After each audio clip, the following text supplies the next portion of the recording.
And now, let us go on.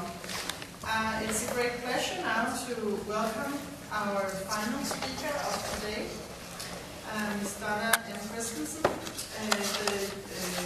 Virgin Islands Delegate to Congress. It's fantastic that you could actually be here, and we're looking very much forward to hear on initiatives to secure historic preservation in the territory of the U.S. Virgin Islands.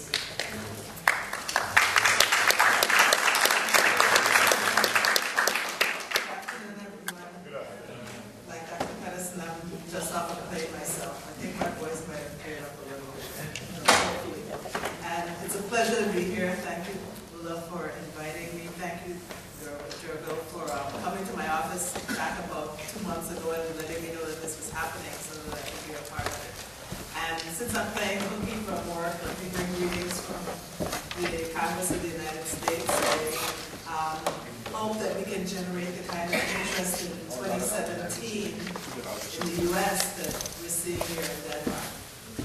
I'm going to talk about an initiative that we've been going through for the last 4 years. And before I do that, and that is on the island of St. Croix. Before I do that, I have some slides. I do PowerPoint, but my PowerPoint is usually statistics and data and all of that. So I'm going to steal some of George Tyson's pictures to update my presentation. But I just wanted to show a few pictures from the other 2 islands before I go into the National Heritage Area presentation, because there's so much that we're now looking at and trying to preserve in St. Thomas. One of them is Hassel Island. And the folks that do the forts were visiting. Icomos were there. And this is a place that's really rich with history. I'm just showing you a few pictures. Fort Willoughby and the gun battery for one. There was a marine railway here that ships would come and pull up to be repaired as they were crossing the Atlantic Ocean. And this is another, this is the Garrison House. The St. Thomas Historic Preservation has really taken an interest in this. I'm supposed to meet with them when I go back home to hear what their plans are and to see how I can assist them if there's any money left in Congress to help to preserve some of these structures and really enhance the story that can be told about Hassel Island. The community has taken an interest in it. I've been over there with school children cleaning it up, and the National Park Service has done a lot, especially in trying to preserve this particular building from the storms that we normally get. They're doing that work. And of course, St. John is very rich with a lot of history. These are some of the petroglyphs on the Reef Trail in St. John. Sugar mills. There's many mills in St. John as well, and one of the forts. Another mill in St. John. But now I want to just go into the National Heritage Area, which is what I really wanted to talk about. There are about 49 National Heritage Areas in the United States. It's a relatively new program, but it's really picking up a lot of interest. When I started on this process, there were about 30, but now there are 49, and we're hoping to be the 50th. But it really it was also a great process. The fact of getting to the study and hopefully becoming designated as a National Heritage Area is great, but the process is really great because it tends to bring the community together. And if you know St. Croix, we need a lot of pulling our community together.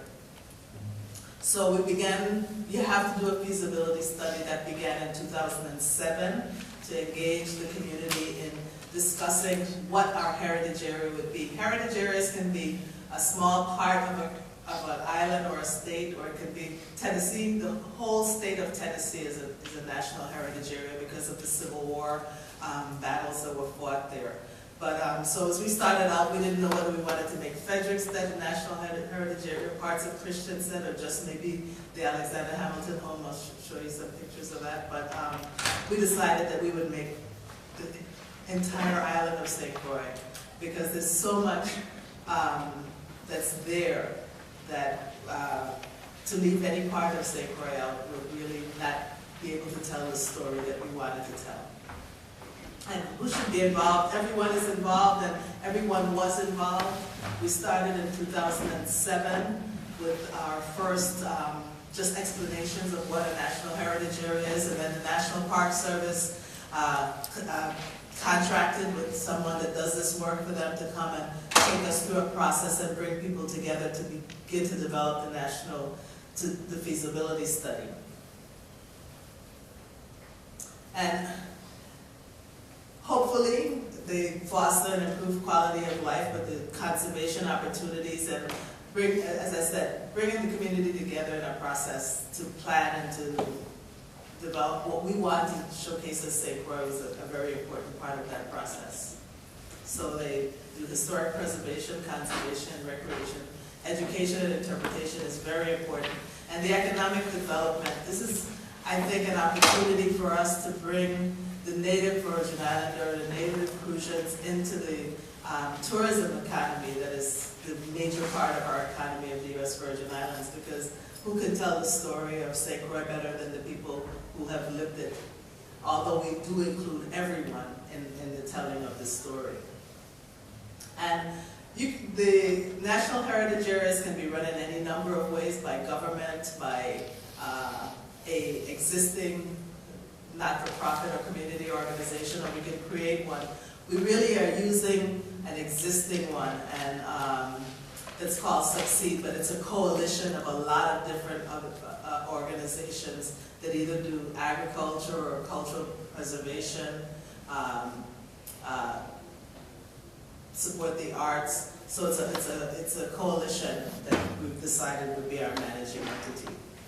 So these are some of my pictures. This is a slide presentation that I put together to explain to my community what a National Heritage Area was and to give them some ideas of what we would want to showcase. This happens to come from the Crucian Rum Factory.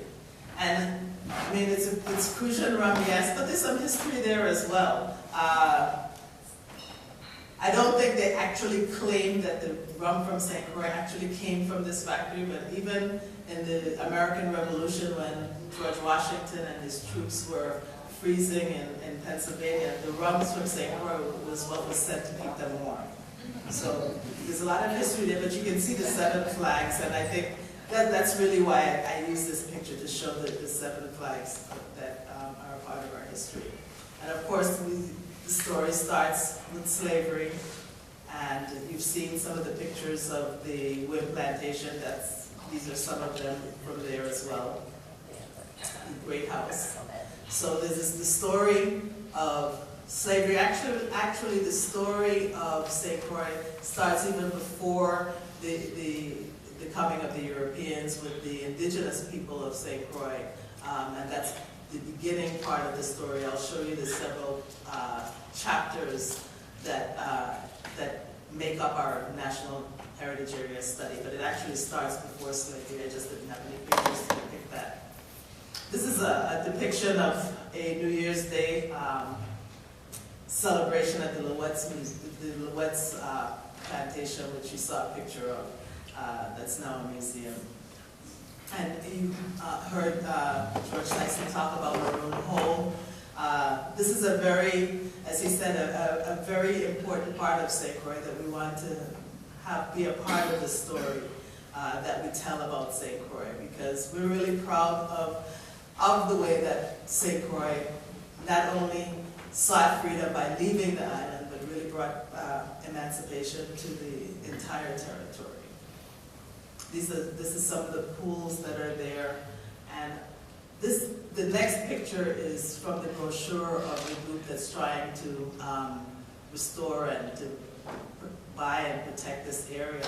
And I think it just shows you the kind of spiritual connection that the people of St. Croix have to Maroon Hole and what we want it to be for us and for future generations going forward.